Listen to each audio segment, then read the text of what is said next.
జై శ్రీరామ్. భగవద్గీతలో మనం ఫస్ట్ చాప్టర్ 10th వర్సు, అపర్యాప్తం తదస్మాకం బలం భీష్మాభిరక్షితం పర్యాప్తం త్విదమేతేషాం బలం భీమాభిరక్షితం. దుర్యోధనుడు 9 శ్లోకాలు పలికాడు.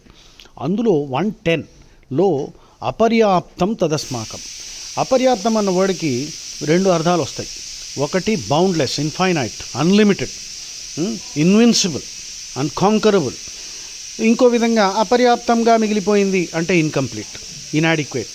సో అపర్యాప్తమైన సంపద ఇన్ఫైనైట్ అనమాట. సో ఇప్పుడు ఈ వర్డ్కి 2 ఎగ్జాక్ట్లీ ఆపోజిట్ మీనింగ్స్ వస్తున్నప్పుడు కామెంటేటర్స్ కూడా చాలామంది ఒకళ్ళు ఇలాగా ఒకళ్ళు అలాగా ఇంటర్ప్రెట్ చేశారు. కాకపోతే కొంతమంది ఏమన్నారు, దుర్యోధనుడికి ఓవర్ కాన్ఫిడెంట్గా ఉన్నాడు. కొంతమంది ఏమన్నారు, లేదు ఇంత పెద్ద సైన్యం ఉంది, ఏది 11 అక్షోహిణీలు, దాదాపు 24 లక్షలు, అంటే ఆ గుర్రాలన్నీ కలుపుకుంటాయి. సో 11 అక్షోహిణీలు ఉన్నాయి, కానీ భీష్ముడికి ద్రోణుడికి కమిట్మెంట్ లేదు అన్న భయం. ఎందుకంటే వాళ్ళిద్దరు ఓపెన్గా చెప్పేశారు, పాండవులను అయితే మేము చంపం. తర్వాత 7 మహారథుల పేర్లే మెన్షన్ చేస్తాడు దుర్యోధనుడు. ఓన్లీ 7 వారియర్స్ ఈ మెన్షన్స్. బట్ పాండవుల సైడ్లో 18 మందిని మెన్షన్ చేస్తాడు. ఇంత పెద్ద నెంబర్ ఎందుకు చెప్పాడండి అంటే ఒక విధంగా భయమే కదా.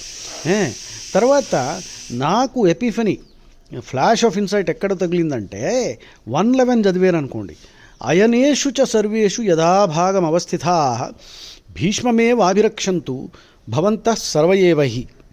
అంటే దుర్యోధనుడు అంటున్నాడు, మీరందరూ ఒరే బాబు భీష్ముడిని కాపాడంట్రా అని.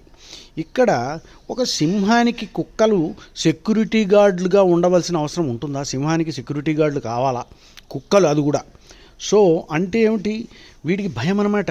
భీష్ముడికి ఫస్ట్ ఆఫ్ ఆల్ కమిట్మెంటు లేదు, పైగా వీడు పోయాడంటే మన పని అయిపోతుంది. అఫ్కోర్స్ దుర్యోధనుడు 7 మెన్షన్ చేశాడు, కానీ అందులో వాణ్ణి దుశ్శాసనుడిని ఇంక్లూడ్ చేయలేదు. చేసుకుని ఉంటుంటే అది 9 అనుకోవచ్చు. ఇక్కడ మనం ఇంకోటి కూడా నోట్ చేయాలి. ఎందుకంటే దుర్యోధనుడు భీముడి చేత చాలాసార్లు తన్నులు తిన్నాడు. వాడికి భయం, వాడు ఎప్పుడు మళ్ళీ వచ్చి కొడతాడా అని.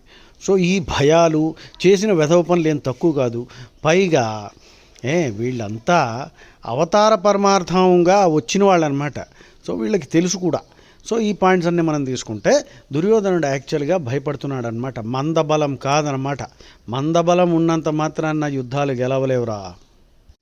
ఒక చిన్న ఎగ్జాంపుల్, శివాజీ 200 మందితోటి, షైస్తా ఖాన్ 80,000 మందితోటి పూణేని, లాల్ మహల్ని ఆక్రమించాడు. అప్పుడు 200 మంది అది ప్లాన్గా వచ్చారు, లాల్ మహల్ని మళ్ళీ రీకబ్జా చేశారు, వీళ్ళని తరిమి కొట్టారు, దాదాపు 10,000 మందిని చంపారు. అదనమాట. జై శ్రీరామ్.